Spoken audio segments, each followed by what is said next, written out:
십자가의 성 요한과 함께 십자가의 성 요한의 영적 가르침 2장 인간의 운명 하느님과의 일치의 삶 삼위일체적인 삶 십자가의 요한 성인은 우리의 삼위일체 안에서의 변모에 대해 대단한 열정을 가졌고 바로 그것을 자신의 모든 영성적 교의의 바탕으로서 표제로 내어놓았다. 영혼은 영혼 자신 밖에서가 아니라 영혼 자신 안에서 하느님과 자신과의 독특한 합의를 실현시킬 것이고 이 합의는 영혼 안에 단순히 하느님께서 현존하심을 통해서가 아니라 영혼이 하느님의 생명에 완전히 참여함을 통해서 이루어질 것이다. 우리가 그에게 가서 그와 함께 살 것이다.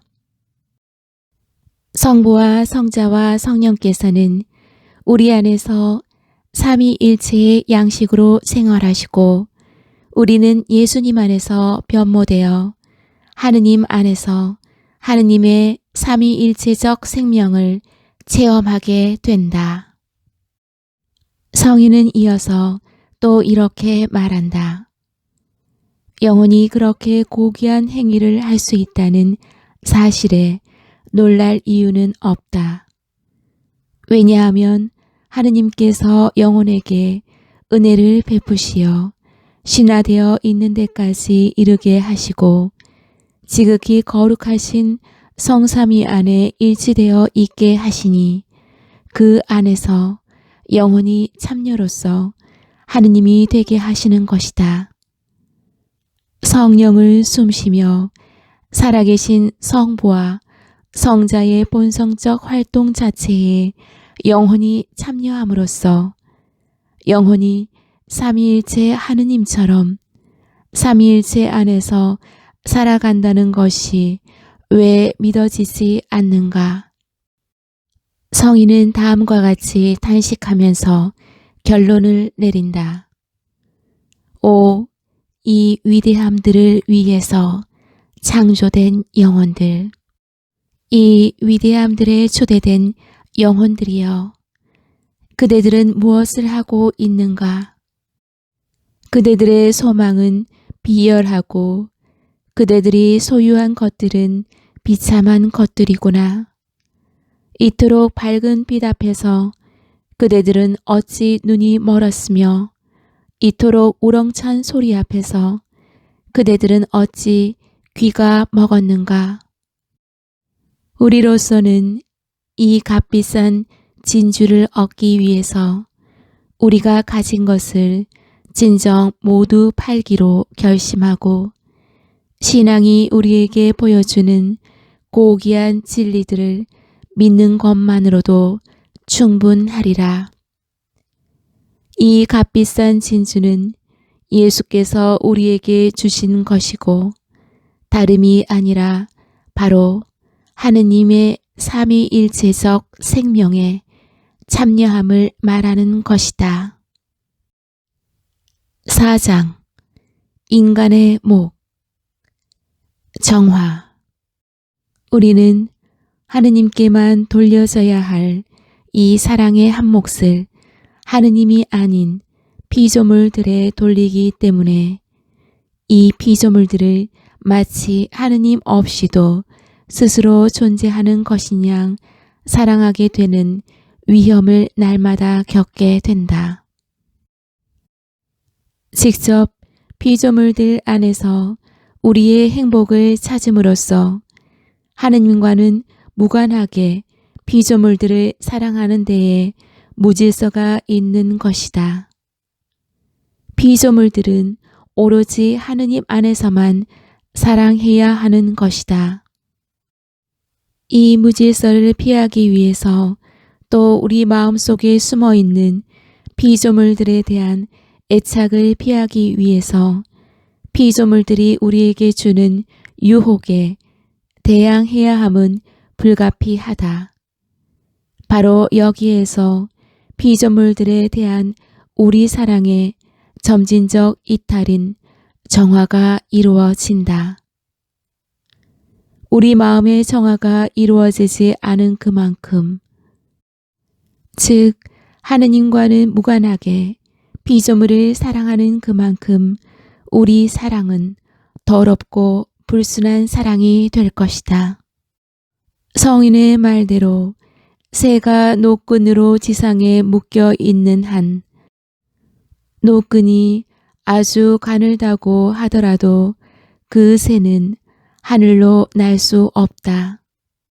마찬가지로 마음이 피조물들에 집착되어 있는 사람은 비록 가늘다고 할지라도 그 노끈을 끊어버리지 않는 한 하느님께로 날아오를 수 없다. 끊어버려야 할 노끈은 피조물들에 대한 사랑이 아니라 오히려 피조물들에 대한 무질서한 사랑이다. 즉 하느님 때문이 아닌 피조물 자체 때문에 그것들을 원하는 그런 사랑이다. 부부의 사랑을 예로 들어보자. 남편은 아내를 두 가지 방법으로 사랑할 수 있다. 하느님을 생각하지 않고 순순히 인간적인 방법으로 사랑할 수 있다. 이 경우에 남편이 자기 아내를 사랑하기로 결심하는 동기는 바로 아내 자신이고, 아내가 완전할 수 있기를 바라나 아내는 항상 피조물로서 머물러 있게 된다. 이런 사랑은 당연히 자기 아내의 인간적인 품성에 매여 있게 되고 지상적인 행복에만 한정될 것이다. 이와는 반대로 남편이 마음을 다해 하느님을 사랑한다면 그는 아내의 모습 안에서 사랑하시는 하느님께 관심을 갖게 될 것이고, 하느님을 사랑하는 같은 사랑으로 아내를 사랑하게 될 것이다. 따라서 아내에 대한 그의 사랑은 아내의 인간적인 품성에 좌우되지도 않고 순전히 지상적인 행복만을 추구하지도 않는다. 오히려 그의 사랑은 아내를 하느님께로 이끌고 하느님과의 영원한 합의를 지향하는 그런 사랑이 될 것이다. 이 두 번째 사랑이 첫 번째 사랑보다 훨씬 더 우월하다는 것을 누가 모를 것인가? 기쁨도 고통도 성공도 실패도 건강도 병고도 또는 죽음 자체까지도 우리에게 그것을 원하시는 분이 하느님이시기 때문에 우리는 침착한 이탈 안에서 그것들을 바라보게 될 것이고 깊은 평화 중에 그것들을 받아들이게 될 것이다. 그리고 온갖 다양한 사물들, 가령 집이나 식량이나 돈 따위 우리가 소유하고 있는 물질적인 것들도 그것들에 우리 마음을 집착하지 않고, 다시 말해서 그런 것들에 우리 행복을 묶어두지 않고 오히려 하느님의 뜻을 행하기 위해서, 즉 하느님을 사랑하기 위해서 필요하고 유익한 수단들로서 우리가 그것들을 이용하게 될 것이다. 사실상 우리 의지를 정화시키는 것은 사랑하기를 포기하는 것이 아니라 반대로 사랑을 최대한으로 증진시키기 위해서 필요한 조건이 되는 것이다. 이것은 사랑할 수 있는 우리의 능력 전부를 오로지 하느님께만 집중시키는 탁월한 목표를 가지고 피조물들에 대한 의지의 완전한 이탈을 요구한다.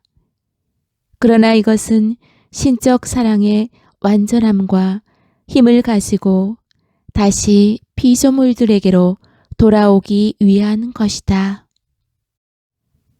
새가 하늘로 오르기 위해서는 자신을 땅에 묶어두는 노끈을 끊어버리는 것만으로 충분하지 못하다. 날개를 움직이고 높이 날아올라야 한다. 기도란 바로 하느님께로 향한 영혼의 이 날아오름이고 인간의 의지를 하느님의 의지로 밀착시키는 것, 하느님과의 친밀한 대화 안에서 자신을 표현하는 것이다. 기도를 통해서 인간은 특히 애덕을 최대한 실천하게 된다. 신덕으로 기도하는 영혼 안에서 하느님께 대한 인식과 존경은 점점 커 나가고 자기 자신과 피조물들에 대한 존경은 점점 줄어든다. 우리는 기도의 편리한 시간과 장소를 기도를 위해 남겨두어야 한다. 복음은 우리에게 예수께서 외딴 곳으로 물러가 기도하셨다는 것과 밤을 새우며 하느님께 기도하셨다는 것을 전해준다. 평신도들도 하루에 30분이나 15분 정도 조용한 곳에서 기도할 수 있는 시간을 마련하는 것은 크게 어렵지 않을 것이다. 예수님께서도 그것을 암시해 주신다.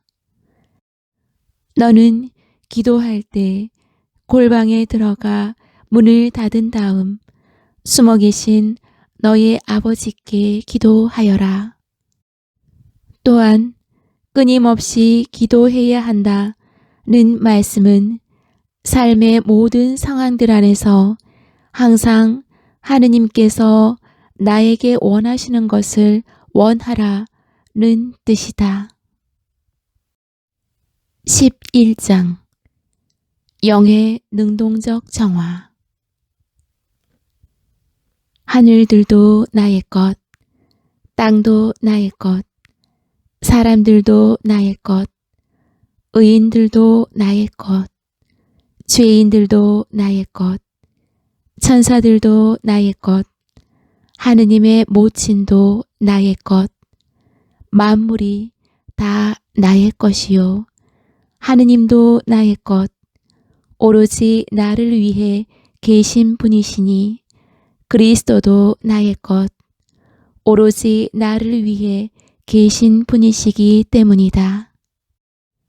하느님을 찾음은 항상 신앙의 비단에서 이루어지고 이로써 영혼은 하느님께서 당신 자녀들에게 주신 선물로 드러난 피조물들을 자연스럽게 차지하게 된다. 신앙의 비단에서 인생의 온갖 고통들도 죽음의 고통도 온갖 환난도 유혹도 병고도 온갖 수고도 마치 성부께서 원하신 것으로 따라서 포기와 자녀적 신뢰심으로 수용할 수 있는 것으로 간주된다. 18장 영적 결혼.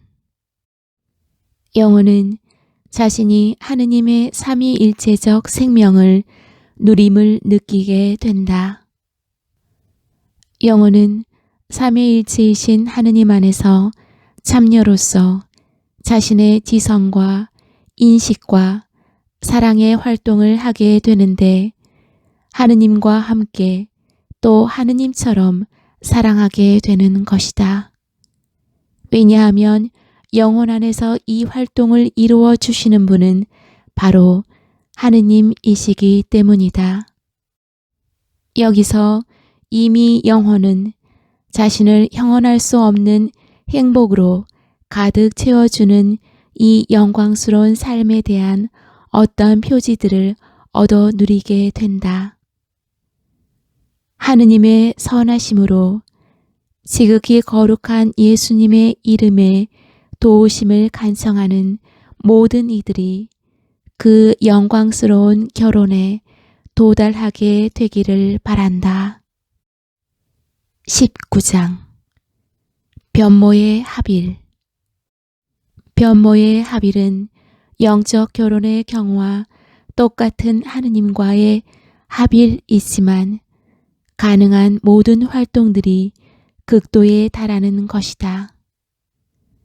변모의 합일의 특징은 성령께서 항상 지극히 거룩하신 삼위일체께로 당신께서 하느님의 생명 자체인 무한한 사랑의 불꽃을 그 안에서 끊임없이 태워주시는 그 삼위일체께로 영혼을 더욱 동화시키시면서 영혼 안에 펼쳐주시는 이 사랑의 활동이다. 또 영혼이 이 세상에서 영원한 생명을 미리 맛볼 수 있고 이제는 자신의 유일한 사랑이신 하느님을 아무런 가림 없이 만나 뵙기 위해서 죽고 싶어진다는 사실에 대해서도 놀랄 필요가 없다.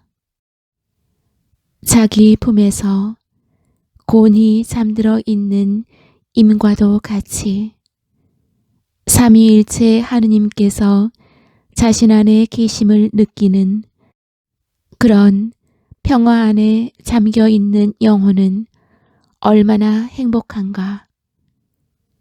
또 영혼이 온갖 것들로부터 해방되어 걱정들을 떨쳐버리고 사랑하는 임의 품 안에서 가장 미세한 소리조차도 더 이상 자신을 방해할 수도 괴롭힐 수도 없는 무한한 고요 안에서 산다는 것이 이런 영혼에게 얼마나 어울리는 일인가. 하느님께서는 이 목적지에 도달하는 영혼들이 많기를 원하신다. 그뿐만 아니라 당신께서 모든 이들을 위해서 강생하셨고 모든 이들을 위해서 십자가 위에서 돌아가셨기 때문에 모든 영혼들이 다 이 목적지에 도달하게 되기를 바라신다.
주시네